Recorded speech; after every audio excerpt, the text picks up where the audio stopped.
Okay, right now I want you to think about your favorite video game publisher, and you gotta prepare yourself because I'm about to blow your mind. I'm about to show you that I am psychic. Yes, that's right, little did you know I can actually read your mind. So go ahead and think about your favorite game publisher. I'll wait. Okay, so now that it's in your head, I want you to brace yourself because here we go. What you are thinking of is Warner Brothers Games. Oh, don't tell me that. What are you talking about that I got it wrong? Nope, I know that's a lie because everybody's favorite game publisher is Warner Brothers. I mean, let's just look at this year, just 1 year, 2024. They started out with a fantastic game, Suicide Squad Killed the Justice League, that came out in February. It did great, it had great numbers, the reception was extremely positive. Just kidding, I just looked it up. I guess my memory was a little hazy. It was one of the biggest game flops of this year. Okay, but, you know, they announced the following month that they were going to delist a bunch of Adult Swim games. Doesn't that sound awesome that they're just removing games that were already made? Yeah, and literally just today, this game takedown by Warner Brothers actually extended to the Cartoon Network games. Yeah, as of today, December 23rd, a bunch of games have been delisted from Steam and Nintendo Switch that are associated with Cartoon Network. I absolutely love that they are removing games that have already been made. Yeah, now sarcasm aside,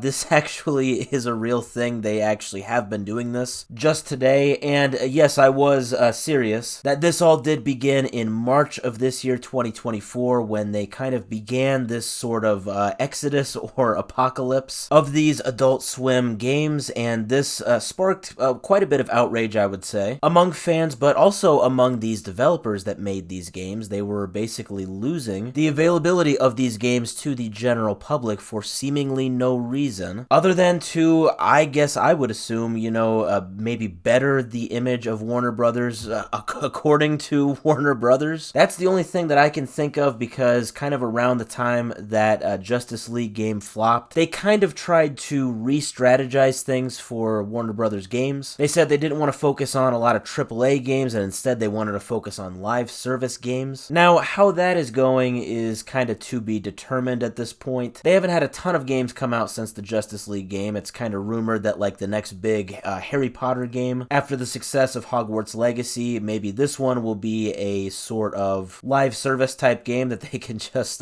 milk, probably. But yeah, anyway, among this whole re-strategization, it would seem that they wanted to ditch the whole Adult Swim type of scene, I guess. I'd assume they just want to be known for these, you know, big blockbuster live service games, and they don't want to be known for, like, the Rick and Morty game. Right off the bat, I just think that's pretty goofy, because if you've already made those games, why take it off the market? And also, like, a bunch of really, like, AAA respected game developers and publishers have games in the early days that, you know, are nowhere near what their current identity is, and that's okay. There's no point in delisting them. Like, you ever heard of Rockstar Games? They're this new... Okay, I'm done with the sarcasm thing. Yeah, Rockstar Games. They make GTA, like, the absolute biggest game series ever. GTA 6 is about to come out and break, like, 1 million records. Well, I'm just looking at their list of games on Wikipedia. They have got such titles as Austin Powers Oh Behave for the Game Boy Color, released in 2000, and Monster Truck Madness for the Nintendo 64. Yeah, you think Rockstar Games is just trying to, like, completely distance themselves from these games? No, they don't care. They're too busy actually making good games and focusing on the here and now. So anyway, yeah, earlier this year,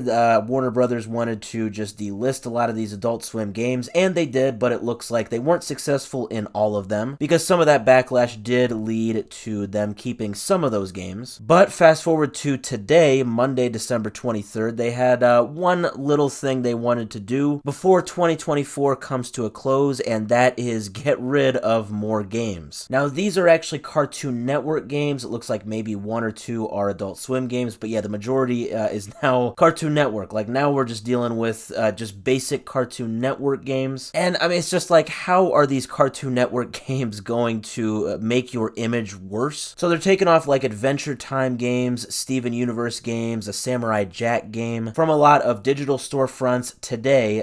This is mainly Steam and the Nintendo eShop. Earlier today, when you tried to find them, it said that these games will no longer be sold on December 23rd, which is funny because, well, today is December 23rd. And that must have changed in just a few hours, because now, as I look up some of these games, they are just not on the Steam store. So, good job, Warner Brothers. You are getting rid of games for no reason other than to, just in my opinion, they haven't said this, but again, the only reason why I can think that they would do this is just in terms of their image. I think that's very goofy, especially with these games. I mean, it's like they're already made, so who cares? And maybe you're making just a few bucks here and there on them, so why take it down? It's just very bizarre to me. And obviously, you can consider stuff like the game preservation movement that really got big this year too. That is probably a big reason why they had such backlash with the Adult Swim thing earlier this year. So now, with this being such a new thing, we'll have to see if they get the same amount of backlash over this.